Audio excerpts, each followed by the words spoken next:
Este Centro de Atención Integral Rosa Vivar empieza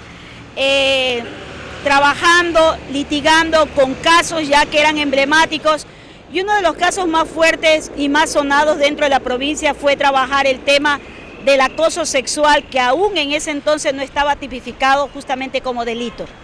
y fue visibilizar en colegios como el Colegio Machala, el Colegio 9 de Octubre, el Ismael Pérez Pazmiño, la Escuela de Huertas, etcétera, donde empiezan a denunciarse los primeros casos, no solo de acoso sexual, sino casos de abuso sexual y casos de violación, donde incluso desde el Movimiento de Mujeres del Oro, con la Comisión del Control Cívico de la Corrupción, se crean las veedurías ciudadanas para vigilar todos estos procesos, siendo uno de estos casos más emblemáticos el relacionado con el brujo de Jambelí, donde cientos de estudiantes salieron a las calles para demandar el respeto a sus derechos sexuales, el respeto a sus espacios en el ámbito educativo, donde madres y padres creíamos que eran espacios seguros. Salió a la luz que eran espacios donde se estaban violentando los derechos de niñas y de jóvenes. En ese entonces quiero indicar que por primera vez el Ministerio de Educación, a partir de esas denuncias que bajo la consigna Mi Cuerpo es Mío, salen 9 docentes del Colegio Machala que habían sido acusados por acoso sexual. Esa fue una cuestión muy interesante que logramos que por primera vez el Ministerio de Educación tomar en cuenta este elemento, y es a partir de ello que crea un reglamento interno, el 335, si mal no recuerdo, donde se empieza a establecer cuál sería la ruta que deberían seguirse los casos de violencia sexual en el ámbito educativo, porque hasta ese entonces y hasta algunos años después, no ahora, era la Comisión de Defensa del Profesional, los jueces y partes donde se conocían los casos de violencia sexual en el ámbito educativo. Yo quiero recalcar que es justamente el Colegio Machala, uno de los colegios que más aporta en este proceso, a pesar de los escándalos que aparentemente se pudieron generar, pero fue en este colegio donde muchas compañeras maestras sacaron a la luz con voz propia, con firmeza, apoyar para desterrar del ámbito educativo un elemento que imposibilitaba el pleno desarrollo integral de los y las jóvenes, ¿no? Lo que hemos avanzado realmente yo creo que es bastante interesante. No solamente logramos que desde el 2006 trabajar en Montecristi para que el tema de la violencia se pudiera visibilizar de mejor manera dentro de la norma constitucional, y a partir de ello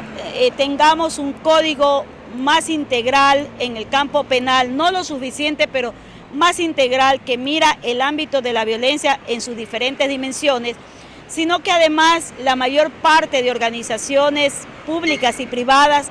cuenten con normas y protocolos de atención para las víctimas de violencia intrafamiliar y violencia sexual y femicidio.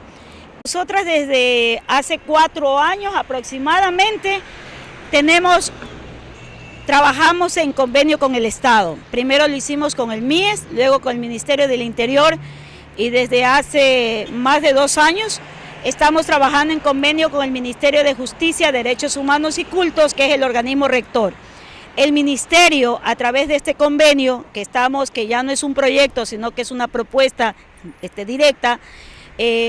nos apoya con el financiamiento del pago de 2 equipos de trabajo que están compuestos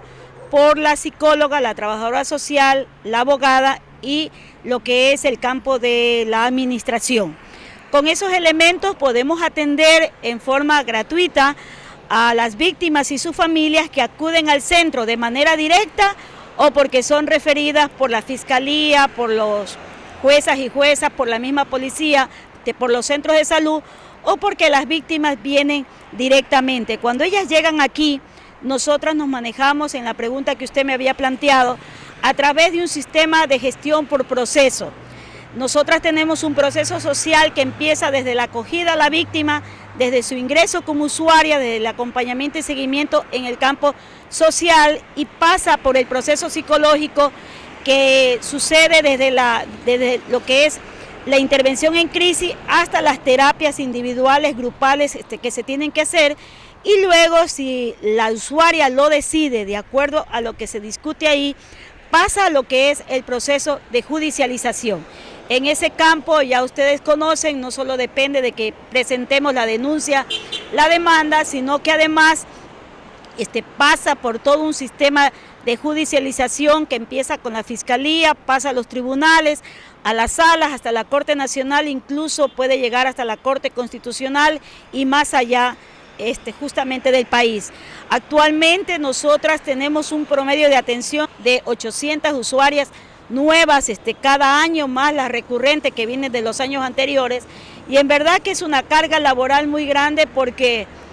nosotras quisiéramos poder acompañar más porque sabemos que las cifras son mucho más altas. Sin embargo, nuestra capacidad de recursos humanos es muy pequeña comparada con la demanda existente. Nosotras atendemos los casos que vienen desde Santa Rosa, Pasaje, El Guabo, Machala, y algunos casos que tenemos que cogerlos porque las usuarias vienen directamente desde la parte alta. Se ha planteado dentro de la Mesa Técnica Provincial y al mismo Ministerio de Justicia la necesidad de que se abran otros centros parecidos a los nuestros centros de atención integral, porque sabemos que la provincia del Oro se está convirtiendo lamentablemente en una provincia con un alto índice de casos de violencia intrafamiliar, sexual, de femicidio. Muchos de ellos que todavía requieren mayores equipos para investigar realmente porque algunos de los responsables están prófugos